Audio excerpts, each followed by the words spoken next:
Something big is happening in China's financial markets.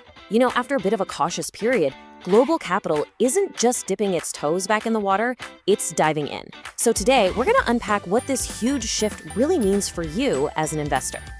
Know China to do better business. You can save time and money with expert insights on China trade and investment. And that's what we're all about. Welcome to our channel, Trade with China. Today, we are going to dig into a really fascinating trend. So to really get a sense of this, just look at this number, plus 76 basis points. Now, according to Goldman Sachs, in just one recent month, their big money prime accounts cranked up their allocation to Chinese assets by that much. It pushed their total exposure up to 6.4%. That's a high we haven't seen in almost 2 years. This isn't just a tiny tweak, it's a major signal. To help make sense of it all, here's how we're going to break it down. First, the big news itself. Then, we'll get into the why behind it. After that, we'll look at exactly where the money's going, and we'll wrap up with a practical playbook for you. Okay, let's jump right into the headline story, that huge return of foreign capital to China's markets.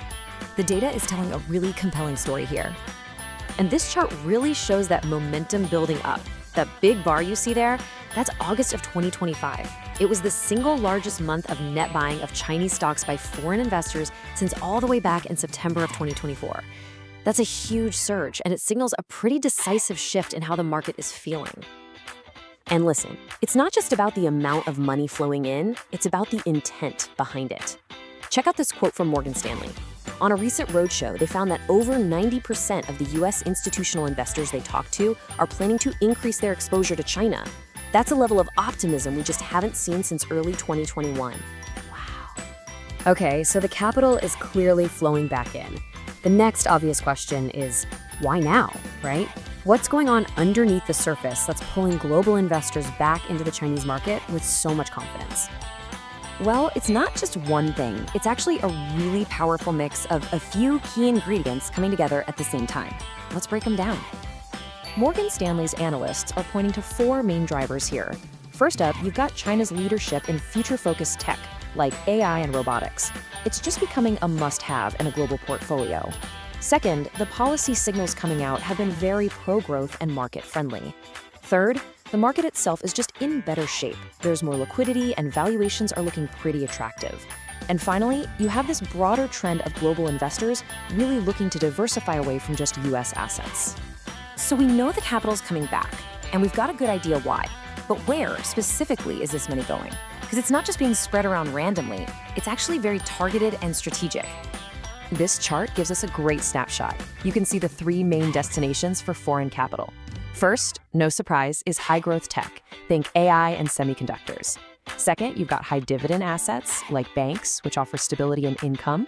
And third is high-end manufacturing, which is a real cornerstone of China's economy. Now, here's where it gets really interesting. It's not just what they're buying, but how they're buying it. We're seeing what experts are calling the onshore shift. It's basically a strategic pivot away from the old indirect ways of investing and toward direct participation in mainland China's domestic stock market, what's known as the A-share market. Think of it like this. The old way often meant using things like American depository receipts, or ADRs, which let you buy shares on a US exchange. The big problem? You were stuck with US trading hours. The new onshore way uses tools like A-share ETFs, and that gives investors direct, real-time access to what's happening on the ground in the mainland market. It's a game changer. And that brings us to our final and probably most important section.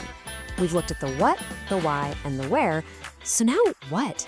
Let's translate all this into some actionable insights for you. This is your investor playbook. And look, this confidence isn't just based on feelings. It's backed by some seriously solid numbers. Just look at these Q3 performance numbers for A-share companies. Out of nearly 5,500 companies, more than half saw their revenue and their net profit grow year over year. And over 76% of them were profitable. Those are strong fundamentals supporting this whole trend. Okay, so to wrap it all up, here are your key takeaways. 1. Acknowledge the trend is real. The big institutions are behind it. 2. Follow the money.